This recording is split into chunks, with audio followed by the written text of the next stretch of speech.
Hi everyone.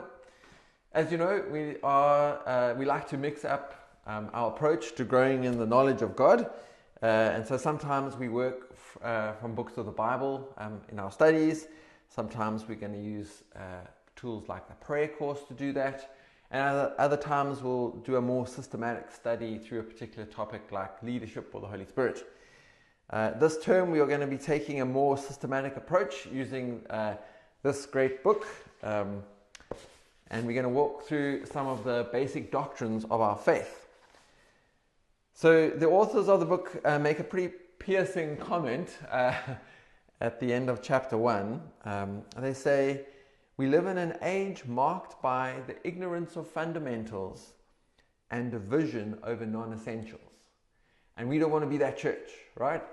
In Christendom, people have strong feelings about worship styles or Bible translations or favorite celebrity pastors.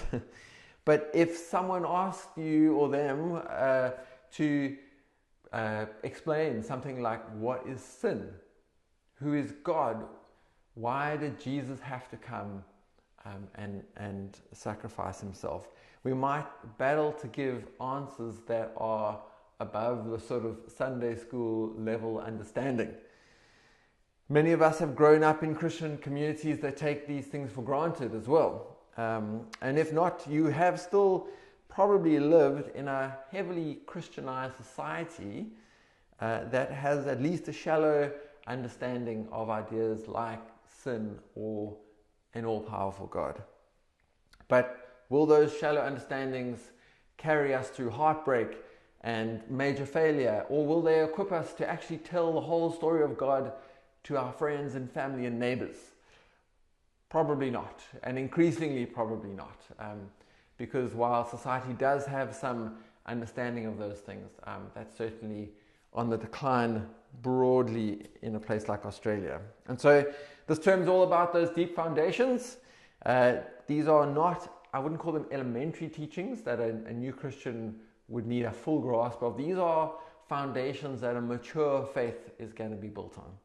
And that's what we want to be all about. There are aspects of our faith that we take for granted sometimes, even if we don't have a full understanding of them. And obviously that'll be different depending on your background. If we're going to grow in maturity, we must have the best possible grasp of these foundations, because what we know of God affects what we think about God and how we relate to God and how we understand our own place in this cosmos. And so just wanted to borrow again actually from the book out of page 33.